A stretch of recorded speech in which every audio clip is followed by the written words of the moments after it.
لاعب مميز، سريع ومهاري، وعاشق لبرشلونة، وطفولة صعبة وقاسية.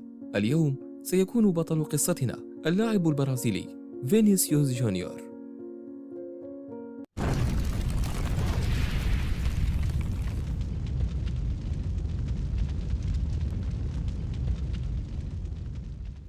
ولد فينيسيوس جوزيه بيكساو دا أوليفيا جونيور في 12 يوليو سنة 2000، قادما من عائلة متواضعة مكونة من شقيقين وأخت، حيث لم يكن من السهل دائما على والده تأمين الطعام على المائدة. ومع ذلك صارت الأمور على ما يرام.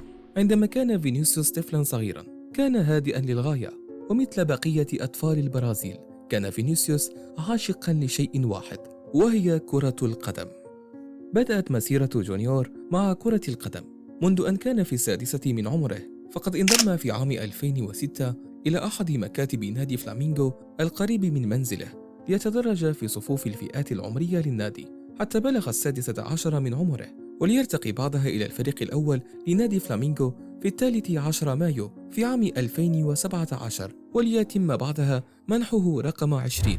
وبعد مشاركته الأولى كبديل وتقديمه أداء مميزا وخارقا جدا، قام نادي فلامينغو بتمديد مدة عقده إلى عام 2022 مع زيادة كبيرة في راتب اللاعب وزيادة أكبر في قيمة الشرط الجزائي إلى 45 مليون يورو. وكان الهدف من كل ذلك الاستفادة الأكبر من هذه الموهبة الصاعدة بقوة. ففي ذلك الوقت لاحظ نادي ريال مدريد إمكانيات هذا النجم الشاب، ولأن سياسة النادي الجديدة تعتمد على استقطاب المواهب الشابة، فقد اتفق النادي الملكي مع نادي فلامينغو على انتقال فينيسيوس إلى صفوف النادي الإسباني لقاء مبلغ 45 مليون يورو، وذلك على شرط واحد، وهو أن يستمر باللعب مع فريق فلامينغو حتى يبلغ 18 من عمره، وذلك باعتبار أنه ما زال في 16 من عمره في ذلك الوقت.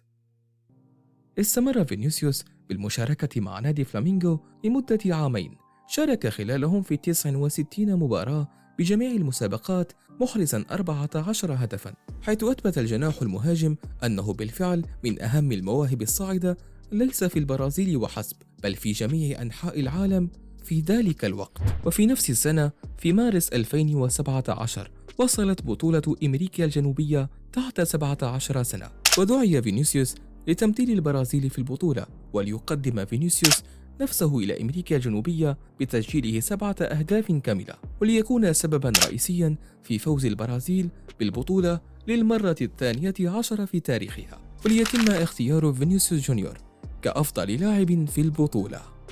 قبل أن أبدأ يا عزيزي المشاهد قصة فينيسيوس مع ريال مدريد، يجب علي أن أخبرك ببعض الأسرار التي لن تصدقها عن هذا اللاعب. العديد من الناس لا يعلمون أن النادي المفضل لفينيسيوس جونيور كان برشلونة، حيث كان أحد أحلام حياته أن يلعب بداخله، بالإضافة أن لاعبه المفضل كان الأرجنتيني ليونيل ميسي في ذلك الوقت. والآن لنعود إلى قصتنا مع فينيسيوس وريال مدريد. بعد بروز موهبته في ذلك الوقت، حاول العديد من الأندية الأوروبية التعاقد معه، ومن بينهم نادي برشلونة وريال مدريد.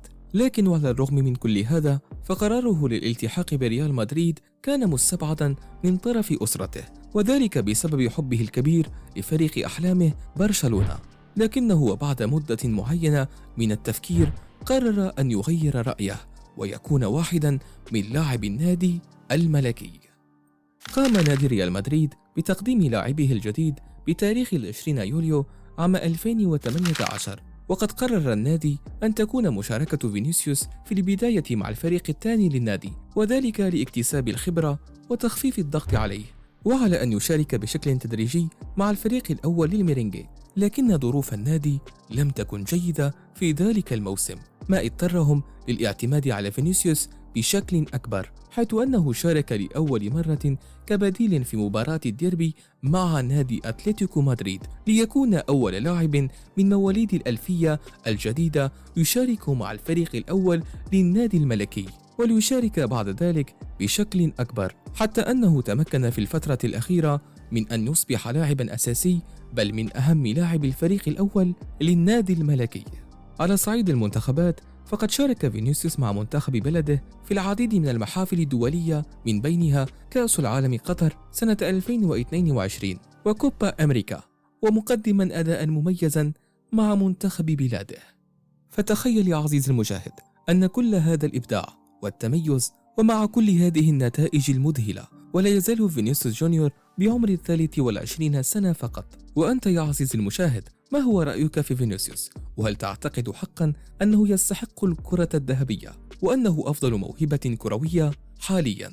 لا تنسى أن تكتب ذلك في خانة التعليقات أسفل الفيديو، كما لا تنسى الاشتراك والضغط على زر الإعجاب ليصلكم كل جديد إن شاء الله. كان معكم هاكيتو، سلام.